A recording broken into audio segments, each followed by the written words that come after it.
I want to open this one on an October morning in 1871, on the Halifax waterfront, in the cold grey hour before the fog burns off.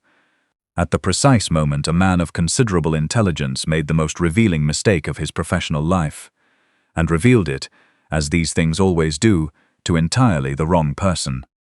His name was Lord Percival Wexford, second son of the Earl of Stansmore, a man of business rather than land, and he had come to Halifax on behalf of a London shipping consortium with a briefcase full of documents and a head full of certainty.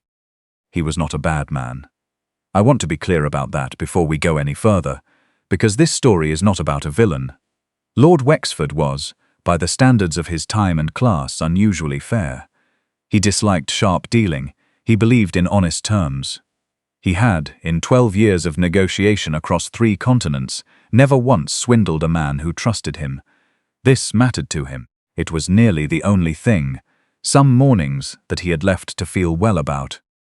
But he did carry assumptions. We all carry assumptions. Lord Wexford carried his quietly, the way a gentleman carries a watch.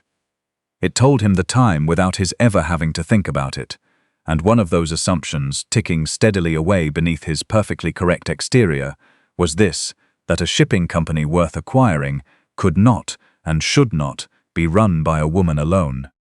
He had been told that Miss Frances Dunbar of Dunbar Sons was 32 years old, unmarried, and the sole proprietor of one of the most profitable maritime operations on the eastern seaboard. His London partners had read that last sentence and arrived, somehow, at the conclusion that she must be desperate. A woman alone, they said, past marriageable age, they said. She'll take a fair price and be grateful for it, they said. Lord Wexford had flinched at that. He had boarded the ship nonetheless, and he had crossed the Atlantic, and here he was on a Halifax dock in October, his breath making small clouds in the cold air, looking for the offices of Dunbar Sons and the woman he had come to buy out. He found the offices easily enough, a grey clapboard building at the end of Pier 4, with Dunbar Sons painted in faded black above the door, and 2 large ships riding at anchor nearby. And standing outside the office, at the dock's edge with a cargo manifest in her hand, was a young woman in a plain wool dress and an old navy peacoat several sizes too large for her, arguing with a customs inspector with the calm, precise authority of someone who has won this particular argument many times before. Lord Wexford stood a moment and watched. She was pointing at a figure on the manifest. The inspector was shaking his head. She said something he could not hear at that distance. The inspector stopped shaking his head. He signed the paper she held out to him. She folded the manifest and tucked it into the peacoat's pocket with the ease of a woman putting away a letter she had already memorized. Lord Wexford walked toward her. "Pardon me," he said pleasantly. "I'm looking for Miss Dunbar. I have a meeting arranged. Lord Wexford from London. Might you let her know I've arrived?" The woman in the peacoat turned and looked at him. She had a direct, unhurried way of looking at a person, as though she were reading a manifest. Something moved at the corner of her mouth, very briefly. "Of course, my lord," she said. "Splendid." He reached into his coat, found a coin and held it out to her, 2 bits, which seemed the right rate for a small errand. "For your trouble, and perhaps some coffee while I wait, if it isn't an imposition." She looked at the coin in his outstretched hand. She looked at him. She took it. "I'll let Miss Dunbar know you're here," she said. "Make yourself comfortable." And she walked through the door of the office. Lord Percival Wexford, second son of the Earl of Stansmore, stood on Pier 4 in the Halifax fog and settled in to wait for the woman he had just tipped to announce herself. "Stop. I need you to stop with me here, dear friends, and feel the full weight of that moment.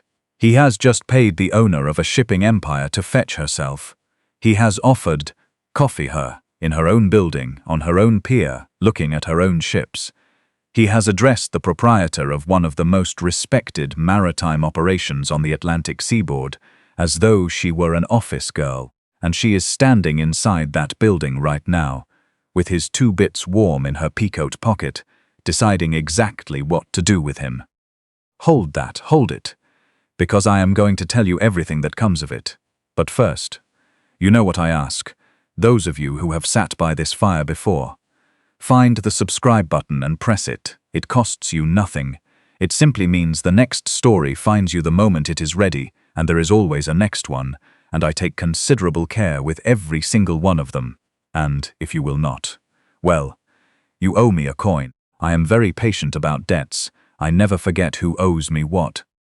Now, come back, because you must understand who that woman in the peacoat actually was. Her name was Frances Dunbar, and everything Lord Wexford could see, the 2 ships, the pier, the grey clapboard building, the cargo that the inspector had just signed off on, had been hers for 6 years. She had owned it outright since she was 26, when her father, Captain Malcolm Dunbar, died of a fever in the same November that her 2 older brothers, Andrew and William, were lost off Cape Breton in a storm that the fishermen still talked about. It was not supposed to come to her. Dunbar and Sons was built for sons. There had been 2 of them, both trained from boyhood for the work, both gone in one black hour on a cold sea. And the captain, who had 3 days left to live when they told him, had made his choice with the clarity of a man running out of time. He had called Frances to his bedside. He had told her what she already knew, the routes, the contracts, the names of the men to trust and the men to watch. He told her she was the best head for numbers he had encountered in 40 years at sea. He told her the company was hers. "You'll have trouble," he said. She said she knew. "They'll try to buy you out." She said she knew that too. He squeezed her hand. "Don't let them." She did not. Frances Dunbar spent 6 years doing the thing everyone told her was impossible. She kept the ships running.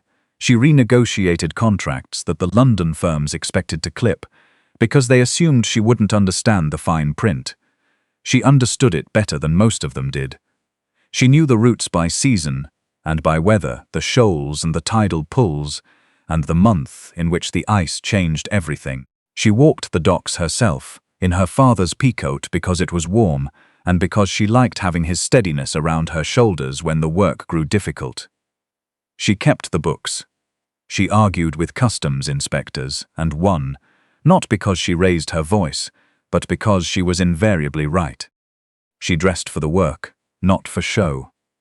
This was practical. It was all she admitted to herself in quieter moments, a small experiment she had conducted without malice, over 6 years of negotiations. A woman in fine dress who arrived at a meeting was treated as a curiosity. A woman in as part of the furniture. She had learned which of those 2 conditions was more useful, and she had made her choice accordingly. Fun, she had nerd, as out. And then there was the other thing. The thing she did not speak of that sat in her chest some evenings when the paperwork was done, and the office was quiet, and the harbour was just sound beyond the window. She had proved herself in numbers and tonnage and every contract she had signed, beyond any reasonable argument, and still they came. The men with briefcases, the investors and the agents and the consortium representatives, every one of them with the same look behind the pleasantness, patient, certain, waiting for the quarter in which she would finally accept that she could not do this alone. She had learned to spot them from the pier, the careful politeness, the way they glanced at the ships with a kind of hunger that had nothing to do with admiration. She had refused so many of them that she had stopped counting.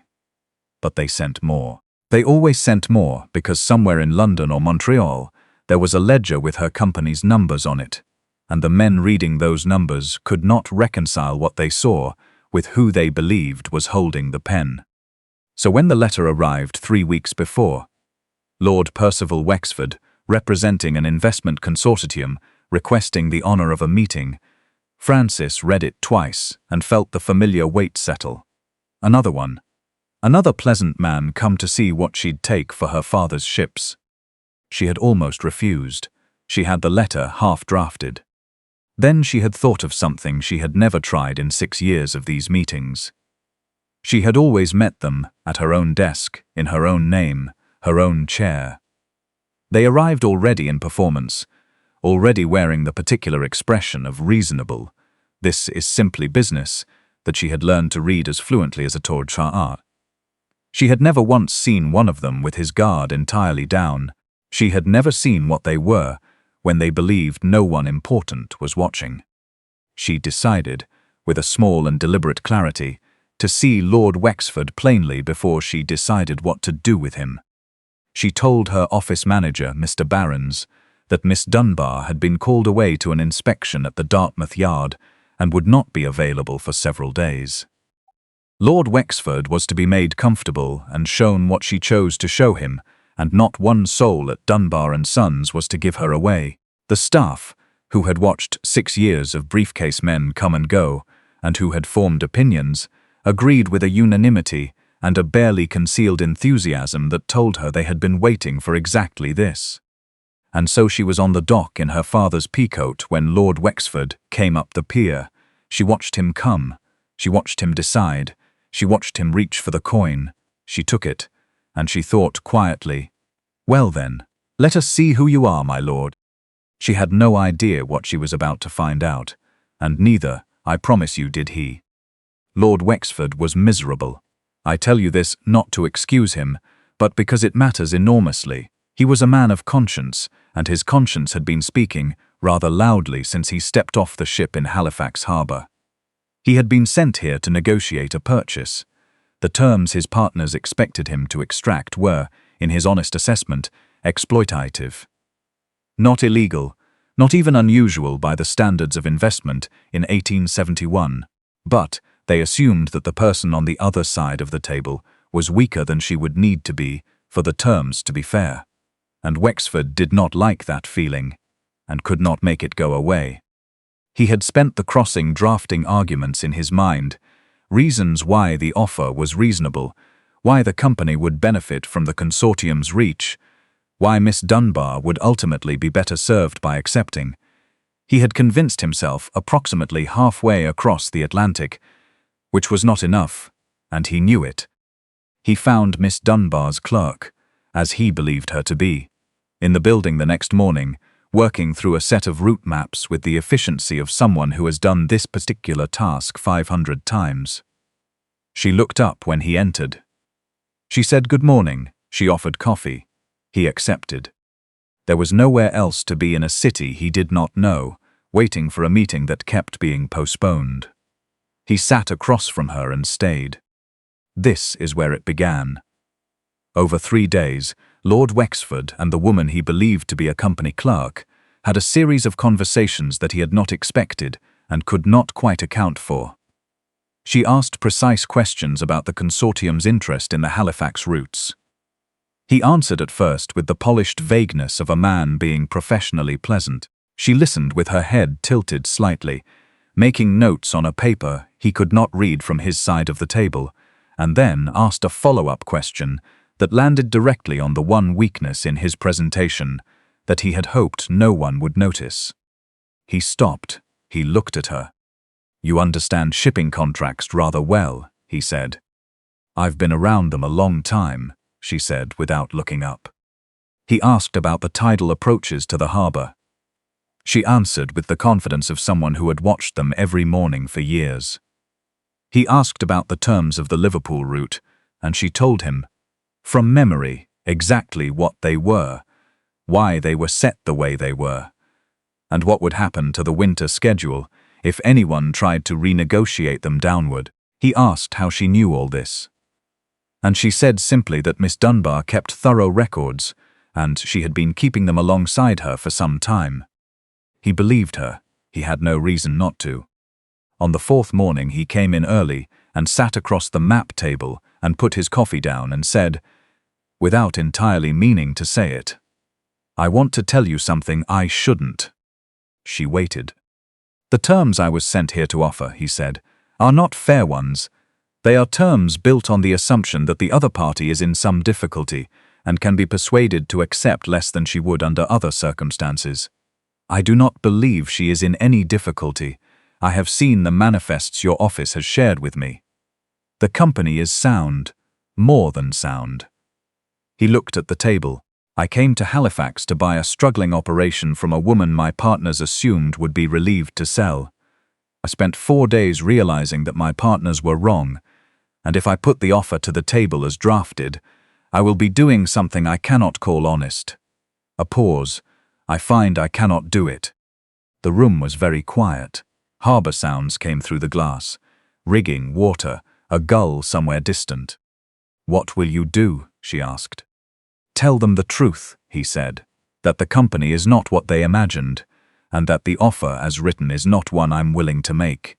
It will not endear me to them." A small pause. "It remains the right thing." Francis said nothing. She refilled his coffee. That evening a squall came in off the Atlantic, hard and fast, the kind of cold that gets into the bones inside 10 minutes. One of her ships, he did not know it was hers, was coming into the harbour in rough water. Lord Wexford, walking the pier to clear his head, stopped and watched. The woman in the peacoat was already there. She was at the end of the dock in the rain and the lantern light, and she was not watching. She was directing.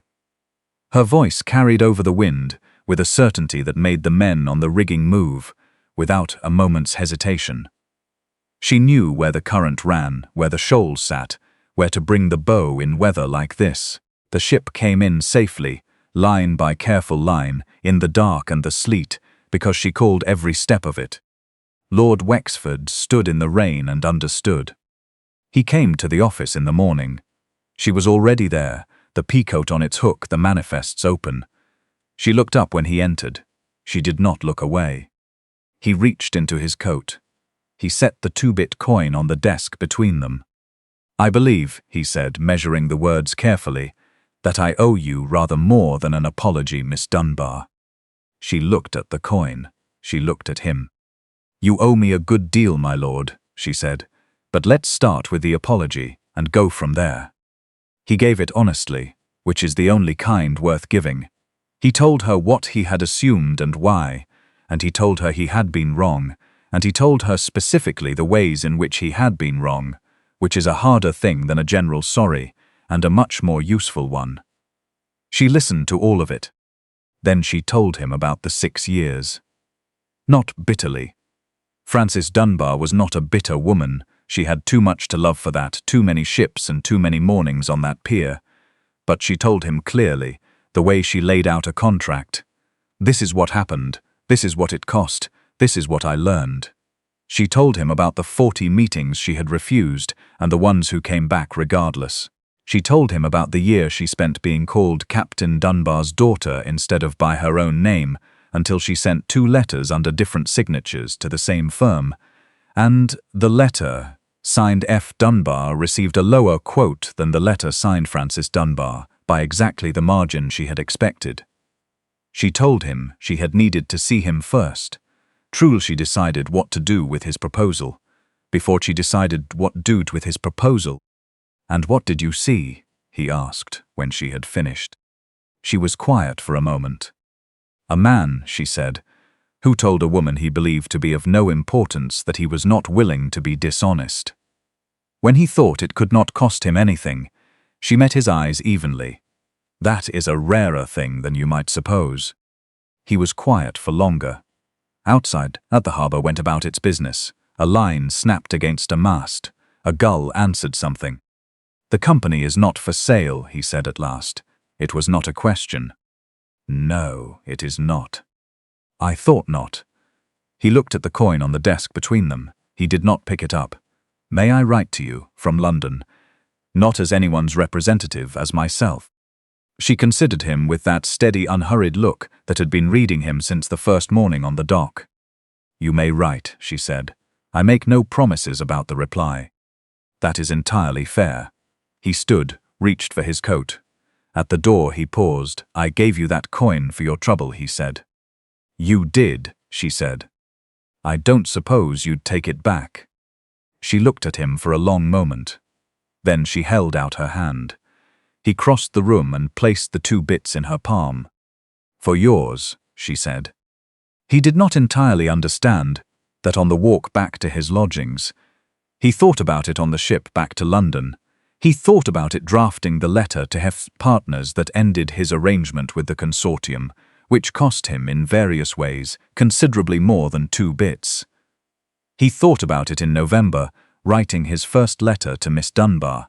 He thought about it in December, reading her reply, which was brief and precise and contained, in its final line, a small observation about tidal calculations in winter that made him laugh alone at his desk for the first time in a very long while. He returned to Halifax in April. He stayed through the summer. He came back the following year and did not leave. They ran Dunbar and Sons side by side for the rest of a long and useful life. And Lord Wexford learned the routes and the manifests and the particular patience required by the eastern seaboard in January. And Frances found she did not mind teaching him, which surprised her more than anything else in a life that had contained several surprises by that point. The Halifax waterfront got accustomed to seeing them both on Pier 4, though visitors continued, year after year, to address Lord Wexford first. And Frances found this funnier every single time, which is the kind of joke that only gets better with age. The peacoat lasted another 12 years before it could no longer be repaired. She kept it anyway. And the 2-bit coin. It sat in a small glass jar on the office windowsill at Pier 4, in the plain light where anyone could see it. Not framed, not mounted, just sitting there like something that had earned its rest. A conversation piece for those who asked, and a private joke for those who already knew. Lord Wexford said it was the finest return on investment he had ever seen. Frances said the dividend was rather higher than he had any right to expect, given that he had tipped it to the owner. She was right. She usually was. He had known it since the first morning on the dock, even when he did not yet know who he was talking to. That is the thing about Pier 4, dear friends. That is the thing about this whole story, and about the cold particular loneliness of being seen past, and about the rarer and warmer thing, the grace of being seen plain. Lord Wexford came to Halifax to assess a company. He sat across a table from its owner for 4 days and told her the truth before he had any idea who she was. And she gave him back his coin because the account was clear. No debt, no performance, nothing owed, nothing assumed. They started level. They stayed that way. If this story has given you something tonight, a warmth, a small and stubborn hope that the right person will see you plainly when the moment comes, then stay close to Moonlight at Bellwood, dear friends, because there are a great many more of these, and I keep this fire going all year round. Subscribe, and the next story will find you the moment it's ready. It costs nothing, and it means more to me than I can easily say from this side of the fire. And if you still will not subscribe, you know, you owe me a coin. I am patient, and I never forget. Do be careful, won't you? On the docks of this world, who you mistake for the help. You never quite know who owns the ships.